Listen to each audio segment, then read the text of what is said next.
Hey everyone, welcome back to Bleach Brave Souls. And guys, if you've logged into the game today, you will notice that there is a little intro cinematic for the Can't Fear Your Own World light novel characters that are coming to Bleach Brave Souls sometime in the spring of 2019.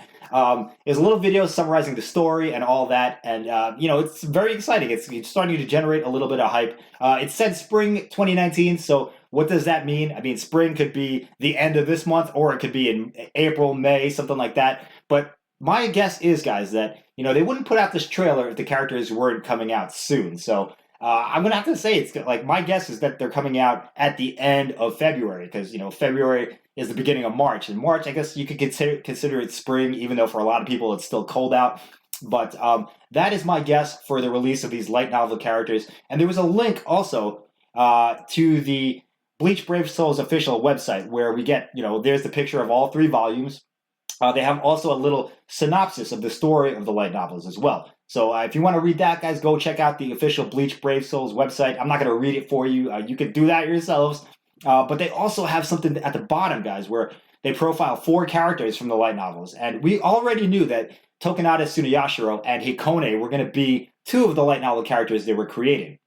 But they also profiled Aura and Seinosuke. So, I mean, I have to assume that they're going to be making Aura and Seinosuke in the game as well, which is very hype, guys. These were 2 of the cooler characters in the light novels. I have read the first 2 volumes of the light novels, but I haven't read the third. And the third is apparently where all the reveals are, the Bankai reveals and stuff like that, the powers of Hikone's Zanpakuto and Tokunada's Zanpakuto, and all that stuff is revealed in the third volume. And we're going to get to read that when they release it in Bleach Brave Soul. So that's kind of exciting as well. I'm not going to go into too much depth about Tokunada and Hikone because we already know a little bit about them. Tokunada is the main antagonist. He's the one that's manipulating all the events that are happening. He's trying to install Hikone, the young child, as the next Soul King, so he'll have control over the next Soul King. So Tokunada also knows some secrets about the original sins of the Gotei 13. So we don't know what that is. The original sins of the 4 noble families. Apparently they are the ones responsible for creating the Soul King, and maybe they'll reveal that in Volume 3. I don't know yet, guys. If you've read it, let me know. Be careful in the comments for spoilers, though, because some people might not want to know. But the fact that they're also going to most likely make Aura and Seinosuke is what I want to talk about specifically. And if you guys don't know about Aura, Michibane Aura, she is basically the Yamamoto of Fullbringers. She is super powerful, guys. She's probably the most powerful Fullbringer to be born in the Bleach universe.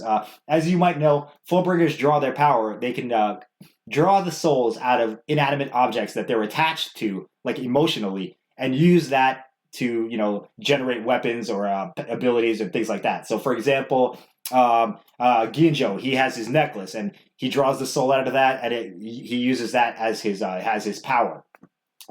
Same thing with the other Fullbringers. Tsukishima, he's got his bookmark. He can draw the soul out of that and create his sword, which can change people's pasts or insert himself into people's pasts. And everybody else has the same thing. Every Fullbringer has some kind of object that triggers their powers. With Yukio, it's his video game thing. With Ichigo, it was his Soul Reaper combat pass. But with Aura, she can draw the souls out of anything, like anything that's around her, even the very air itself, and she could turn that into a weapon. So she's a very powerful Fullbringer.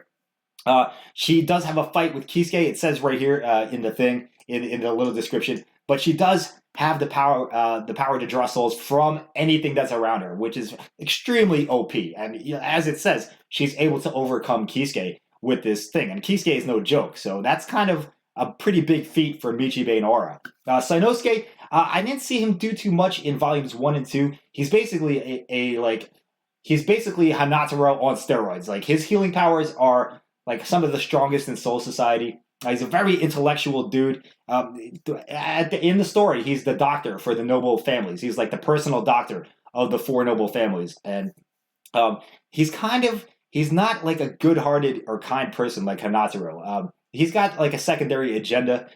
He doesn't heal people because he wants to help them. He doesn't heal people because it's going to benefit him. He heals people because he enjoys the power it gives him over the people he's healing. So he even says it. Like, he enjoys it when like these old nobles come to him, these old powerful people, these people that wield great power in the Soul Society. They come to him and they're just like, they're kind of like begging him for help, begging them to help for him to help them extend their lives or to cure them or to keep them in good shape. So he enjoys that aspect of being a healer. It doesn't mean he's evil. It just means he's not completely virtuous or altruistic in what he does. So that's Seinosuke. If when they add him to the game, I'm having to guess that he's going to be a healer. Obviously, he's probably going to be pretty OP. He has an awesome character design. I like the little hat. He looks like kind of a bureaucrat a little bit, with the hat. He looks like one of those guys that doesn't really fight, but he's like wields a lot of power. I don't know how to explain it, but Seinosuke and Aura, welcome additions to the novel characters. If you guys haven't read the novels, like I said, they're going to be summarized in Bleach Brave Souls. So I highly suggest that you don't just skip through the content. Actually take the time to read it. At least a little bit. So that's all the news we have, guys. Spring 2019 is the date, so take that for what you will. I'm excited for the characters. Tokunada, we don't really know what his Zanpakuto does yet, unless you've read Volume 3, and I haven't, so I can't speculate on that.